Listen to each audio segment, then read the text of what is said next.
बेंगलुरु, भारत की silicon valley, यही देश की ज्यादातर टेक कंपनियों का मुख्यालय है।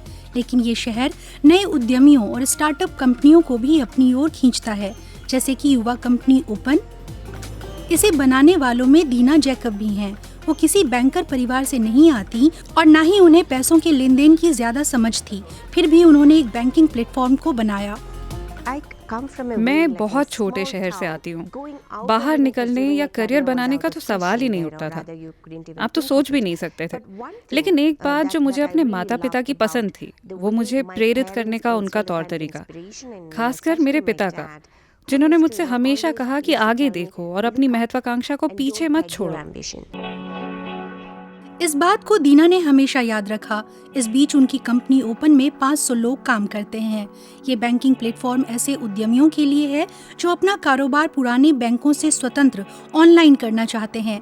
इस कंपनी के लिए पैसा देने वालों में बड़ी कंपनियां हैं। महिला के रूप में दीना को शुरुआत में काफी दिक्कतें आईं। मैंने भेदभाव का सामना किया है। मुझे दूसरे लोगों से अस्वीकृति मिली है। मुझसे नौकरी के इंटरव्यू में निजी सवाल पूछे गए, जिनसे किसी का कोई मतलब नहीं होना चाहिए कि मैं शादी कब करूंगी या नहीं करूंगी, क्या मैं बच्चे चाहूंगी या मैं कब बच्चे चाहूंगी। इन सवालों से किसी का कोई वास्ता नहीं। बहुत सी भारतीय लड़कियों को इन परिस्थितियों से जूझना पड़ता है। भारत में बहुत कम महिलाएं अपनी कंपनी खोलती हैं, लेकिन हालात बदल रहे हैं। बंगलुरु में यूनिवर्सिटी कैंपस में भी बदलाव दिखने लगा है, जहां महिलाओं के लिए विशेष प्रोग्राम शुरू किए गए हैं। ये बात स्निग्धा कुमार को भी पता है। उन्होंने अपने एक साथी के साथ कोरा हेल्थ कंपनी बनाई है। ये कंपनी स्वास्थ्य के लिए गंभीर लोगों को सलाह देती है और हेल्थ प्रोडक्ट की होम डिलीवरी करती है। दिलचस्प ये है कि स्निग्धा ने ये कंपनी अपने पैसों से, और वो भी कोरोना महामारी के बीच में बनाई। स्निग्धा कुमार बताती हैं कि महिलाओं को अब भी पुरुषों जैसे समान मौके नहीं मिलते। नेटवर्क का अभाव है, पूंजी का अभाव है। मेरी राय में ये दो अहम मुद्दे हैं जिनका सामना महिलाएं इन दिनों कर रही हैं। पूंजी के अभाव के मोर्चे पर पिछले कुछ सालों में बेहतरी हुई है, लेकिन अगर आप कंपनी के प्रमुखों में महिलाओं की संख्या को देखें तो ये 5% से भी कम है।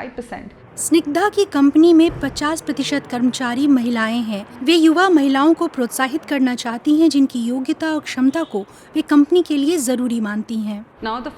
ये तथ्य कि हमारे यहाँ महिलाएं काम करती हैं, हमें ये संभावना देता है कि हम महिलाओं की स्वास्थ्य समस्याओं पर ध्यान दे सकें, क्योंकि वे आमतौर पर बहुत ध्यान देने वाली होती हैं और अपनी सहानुभूति वाली प्रवृत्ति की वजह से खरीदारों की जरूरतों को बेहतर समझ सकती हैं। आईटी बैंकिंग प्लेटफॉर्म की प्रमुख दीना जैकब का भी मानना है कि इस सेक्टर के पुरुष कर्मियों में कभी-कभी सहानुभूति का अभाव दिखता है।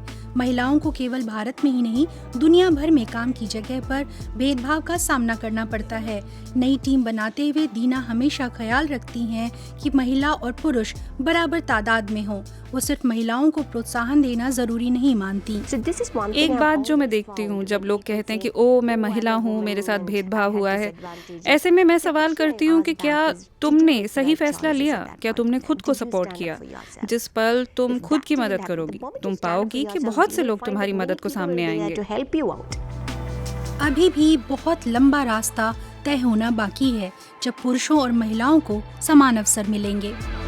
मेरा सपना है कि भारत में महिलाएं आज़ाद हों, अपना खुद का फैसला ले सकें और वे जो बनना चाहें उसके लिए पढ़ाई कर सकें, चाहे आर्ट्स हो या साइंस, ताकि उनके सामने समान मौके और स्पेस हो जिसमें वो बन सकें जो वो बनना चाहती हों।